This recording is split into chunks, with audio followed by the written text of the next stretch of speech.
The Consumer Goods Council of South Africa is a member-based organization. We are a registered NPO. What we basically do is we give guidance information. We are an advisory body. We do communications and stakeholder engagement, especially when it comes to government, where we sort of liaise with government on behalf of the members, and we are the link between the industry and government. Let's say, for instance, when there's a new regulation that comes up and government needs comments to go into that legislation, we then communicate it with members, workshop them if necessary, and inform them of the implications of the legislation, and then we feed that information to government. And later on, when there's implementation, we keep informing members, advising them on what they need to do in order to be compliant to whatever standard that is set. Microorganisms are things that we live with, and we've got the good, the bad, and the ugly, as Linda has alluded to. So each and every outbreak, you may recall at other times we may have diarrhea outbreak where E. coli would be everywhere. So microorganisms are part of our life.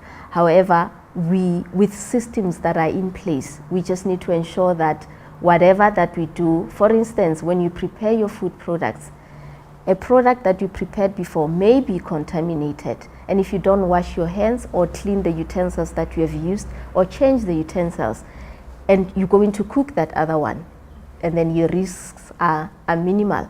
But if you then transfer that microorganisms onto the next food product, then there's cross-contamination, and it goes out, and you'd be saying, but this does not normally occur in this food product. How did I consume this one and get infected by this particular microorganism? So we cannot exactly pin and say it's very easy to get or highly, the way we live our lives, we must have that mentality that we need to be food safe. I must say I take my hat off to whoever that is involved, because microbiology is a very complicated subject. In terms of, let's take for instance the latest findings that were found in the abattoir.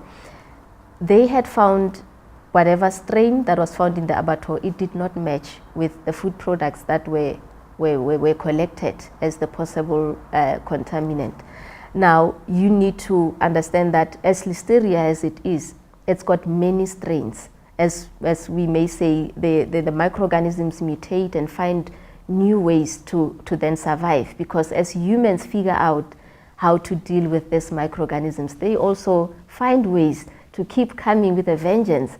So it is of importance for them, that is why possibly why it's taking so long, to basically ensure that whatever link they find throughout their investigation definitely is the one, and surely without doubt. Because I mean, if a product is identified, we have to recall everything that is in the market that relates to that particular product. And also the fact that Listeria is a very difficult microorganism. It's in the soil, it's in vegetation, it's everywhere.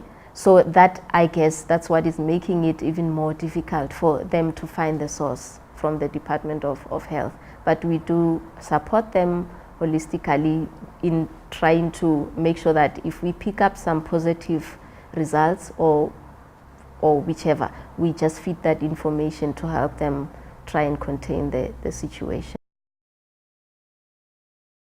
What we do, like we say, food safety and management systems are our daily life. Our members have got processes in place.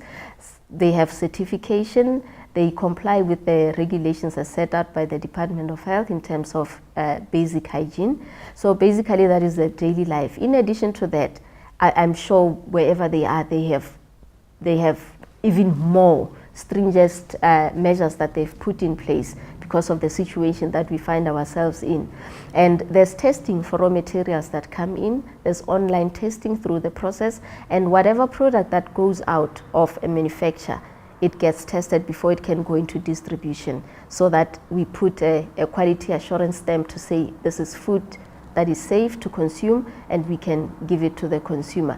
But another important issue is that once the food is at retail and it has gone through all those food safety management systems and assurance, when it gets purchased at home, like I always say, shop your non-perishables first, like your soap aisle and your detergents, and so before you can go to the aisle where there's perishables, your vegetables, your meat, so that by the time you get to the till, they're still maintaining that temperature.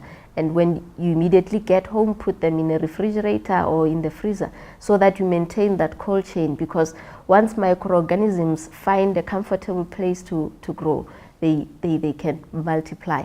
So we just need to adopt that nature of shopping wisely in terms of food safety, and also when we get home, we maintain that cold chain so that we ensure that we minimize any risk.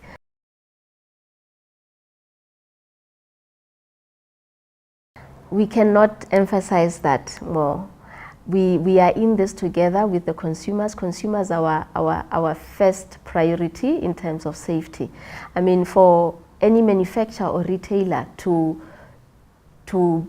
invest in a food safety management system, it's a lot of money. The number of audits they do with their suppliers to ensure that whatever they bring into retail is safe and according to standards, it's massive. So for them to go that extra mile, the sole purpose is for them to ensure that whatever food products that is out there to the consumers is safe.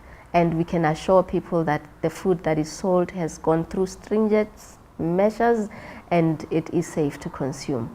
And we are working with the department fully, and we'll possibly even increase the testing just to make sure that nothing slips through the cracks.